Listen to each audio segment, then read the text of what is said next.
একটু সিরিয়াল বর্ণনা করতে গিয়ে আর কারো নাম তারা উল্লেখ করতেন না। আলী যেমন, তেমনি আব্দুর রহমান বিন আউফ, তেমনি তালহা, তেমনি জুবাইর, তেমনি সাদ বিন আবি ওয়াক্কাস, তেমনি আর আশরা মুবাশশিরা বা অন্যান্য সাহাবা, তাদের কথা। সাহাবায়ে কেরামদের সিরিয়াল এইভাবে: চারজন খলিফা প্রথম, আবু বকর, ওমর, ওসমান, আর তারপরে আলী রাদিয়াল্লাহু আনহু যেহেতু চতুর্থ খলিফা তখন, কিন্তু যতদিন পর্যন্ত তিনি খলিফা হননি ততদিন পর্যন্ত অন্যান্য সাহাবীদের সারিতে তাকে রাখা হইতো, যেহেতু বয়সের দিক থেকে ওইরকম সিনিয়র তিনি ছিলেন না। আরও তার চাইতে বেশি বয়সের সিনিয়র এবং আশরা মুবাশশিরা 10 জন জান্নাতের সুসংবাদ প্রাপ্ত সাহাবী তারা ছিলেন। এই জন্য তাদের ওপর তাকে প্রাধান্য দিয়ে তারা কেউ কথা বলতেন না, এ কথা বলছেন। খলিফা যখন হয়ে গেলেন তখন তিনি স্বাভাবিক কথা যে তার মর্যাদা সবার কাছে আর ফুটে উঠল। কিন্তু তালহা, তার জুবাইর বা আরও যে 10 জন সাহাবী, আবু উবাইদা বিন জাররাহ, যে 10 জন সাহাবী, তাদের মর্যাদা প্রথম দিকে 4 খলিফার পরেই বাকি যে আর 6 জন তাদের মর্যাদা তো 10 জন হয়ে গেল। আর তারপরে তখন কাদের মর্যাদা? 313 জন সাহাবী যারা বদরের যুদ্ধে হাজির হয়েছেন। তারপরে কাদের মর্যাদা? যারা খন্দকের যুদ্ধে হাজির হয়েছেন, প্রায় 1400 সাহাবী কেরাম। হুদাইবিয়ার সন্ধিতে, ষষ্ঠ হিজরীতে হুদাইবিয়ার সন্ধিতে 1400 বা তার কাছাকাছি সাহাবায়ে কেরাম যে উপস্থিত হয়েছেন, তাদের বায়াতে রিজওয়ান যারা করেছেন তাদের মর্যাদা। তারপরে মর্যাদা হচ্ছে যারা মক্কা বিজয়ের আগে 8ম হিজরির আগে ইসলাম গ্রহণ করেছেন, তাদের মর্যাদা বেশি কাদের তুলনায়? যারা মক্কা বিজয়ের পরে ইসলাম গ্রহণ করেছেন তাদের তুলনায়। শুধু মক্কা বিজয়ের পরে ইসলাম গ্রহণ করেছেন, উদাহরণস্বরূপ আবু সুফিয়ান। তো আবু সুফিয়ান যদিও বয়োজ্যেষ্ঠ, কিন্তু অনেক পরে ইসলাম গ্রহণ করার কারণে তার মর্যাদা অন্যের চাইতে কম। জি, এইভাবে আর কি। তো এই ছিল হাদিস। তারপরে বলছেন 3699 নম্বর হাদিস, আর এতেই ইনশাআল্লাহ তাআলা আমাদের শেষ হবে, যদি শেষখানে তারই একটা অংশ আর একটা হাদিস রয়েছে। হাদিসটি খুব লম্বা রয়েছে মোটামুটি। বলছেন উসমান ইবনে মওহাব যা আর রাজুলুম মিন আহলে মিসর, জনৈক ব্যক্তি মেসর থেকে আসলো, বা মেসরের অধিবাসী একজন ব্যক্তি আসলো। ওয়াহাজ্জাল বাইতার, বাইতুল্লাহর হজ করলো, মানে হজের মৌসুম ছিল। ফারা কওমান জুলুসান, তারপরে হজের মৌসুমে এসে কিছু লোককে বসা অবস্থায় দেখলেন যে এক জায়গায় বসে আছে কিছু লোক। ফাঁকাল, তখন ওই মাসরি, আজকাল আপনাদের ভাষা কি বলছেন আপনারা? মাসরি বলছেন, আসলে মিসরি, মিসর শব্দটা মিসর, কিন্তু মাসর এটা তাদের ভাষা বিকৃত, শুদ্ধ হচ্ছে মিমে কাসরা জের দিয়ে মিসর। এই জন্য আমরা যখন বলি মিসরি বলি, কিন্তু আপনারা কি বলছেন? মাসরি। তো এই যে দেখেন মিন আহলে মিসর শব্দটি, মিসর মানে হচ্ছে শহর, মিসর মানে হচ্ছে শহর, আর মিসর একটি দেশের নাম। তো মেসর থেকে জনক ব্যক্তি আসলো আর তার বাইতুল্লাহর হজ করলো। তারপরে দেখলো কিছু লোকেরা বসে আছে। তখন সে জিজ্ঞেস করলো কোনো ব্যক্তিকে আশেপাশের, মান হাওলা, এই লোকগুলি যে বসে আছে এরা কারা? কালা, তখন ওই ব্যক্তি উত্তরে বললো, হাওলায় কোরাইশ, এরা কোরাইশ বংশের লোক, এরা হচ্ছে কোরাইশ বংশের লোক।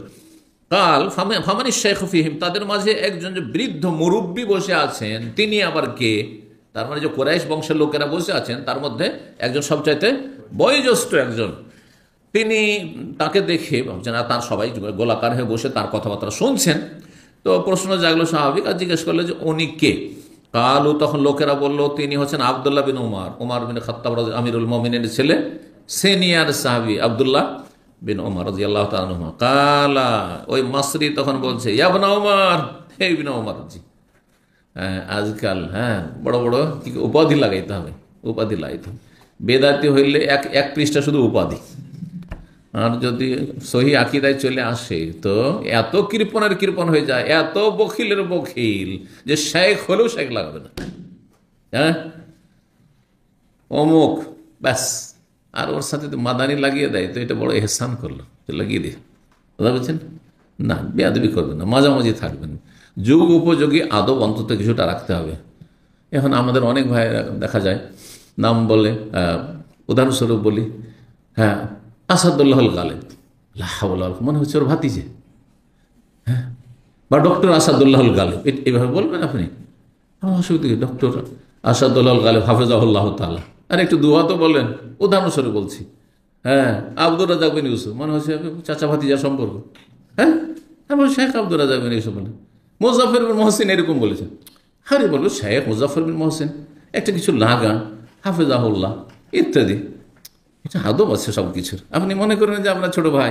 জি, তো বাড়াবাড়ি আর ছাড়াছাড়ি বাড়াবাড়ি আর ছাড়াছাড়ি। এক শ্রেণীর বেদাতীদের টাইটেলের শেষ নাই।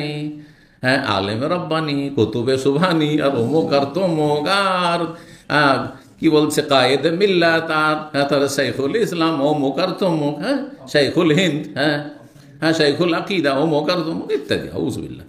যাই হোক, আর বাড়াবাড়িও না, ছাড়াছাড়ি না, মধ্যম পন্থা অবলম্বন করবেন। জি, তো বলছেন হে ইবনে ওমর, ইন্নী সাইলুক আন শাইইন, আপনাকে একটি বিষয় সম্পর্কে জিজ্ঞেস করছি, ফাহাদ্দিসনি আনহু, আপনি সেই বিষয়ে আমাকে বলুন।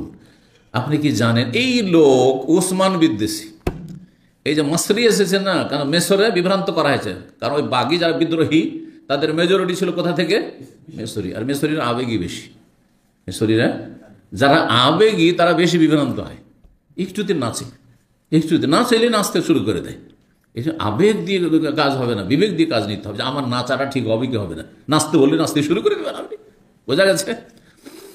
তো এই মাসরি ছিল কি, হ্যাঁ, ওসমান রাদিয়াল্লাহু তাআলা সম্পর্কে চরম বিদ্বেষ রাখতো, শুধু দোষ খুঁজে বেড়াইতো। আর ওইভাবে বিভ্রান্ত হয়েছে, মগজ ধলেই করে এসছে, ওখান থেকে মগজে খারাপ কিছু ভরে নিয়ে এসছে। আর হজের মৌসুম এসেছে ওসমান রাদিয়াল্লাহু তাআলা সম্পর্কে বিরূপ ধারণা নিয়ে। বলছে আপনি কি জানেন, ইবনে ওমরকে জিজ্ঞেস করছেন, আপনি কি জানেন, যখন আপনি একজন, হ্যাঁ, বয়োজ্যেষ্ঠ মানুষ, মুরব্বী মানুষ, আন্না উসমান ফাররা ইয়াউম উহুদিন, উসমান রাদিয়াল্লাহু উহুদের যুদ্ধ থেকে পলায়ন করেছিলেন। উহুদের যুদ্ধের ময়দান থেকে উসমান কি করেছিলেন? পালিয়ে গিয়েছিলেন, আপনি জানেন? এই কথা বলছে। কথাটি বোঝা যায় যে উদ্দেশ্যটা তার কি। উদ্দেশ্য হচ্ছে অসৎ। তাহলে কত খারাপ লোক ছিল দেখো, জেহাদের ময়দান থেকে পালিয়ে। জেহাদের ময়দান থেকে পালালে কাবিরা গুনাহ, কাবিরা গুনাহ, জি, 7টি ধ্বংসাত্মক গুনাহের একটি গুনাহ, তাই না? তো এই দোষ চাপিয়ে দিল যে কত বড় অপরাধী, নাউজুবিল্লাহ। কালা নাম, ইবনে ওমর বলছে হ্যাঁ পালিয়েছেন, কি হলো তাতে?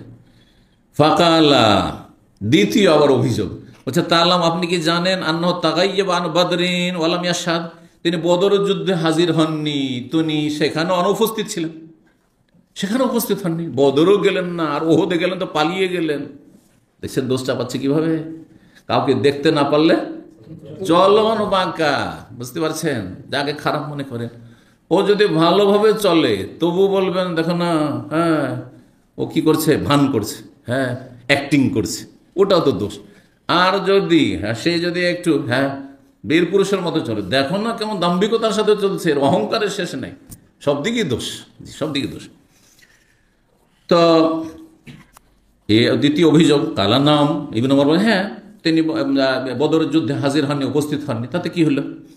কালার রাজুল, তখন ওই ব্যক্তি বলছে, হাল তালাম, আপনি কি জানেন, আন্নাহু তাগায়্যাবা আন বায়াতে রিজওয়ান ফালাম ইয়াশহাদা, তিনি বায়াতে রিজওয়ানে উপস্থিত হননি, হুদায়বিয়ার সন্ধির সময়।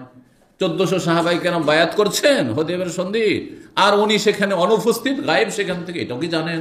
বলছে হ্যাঁ। কালার নাম, হ্যাঁ অবশ্যই।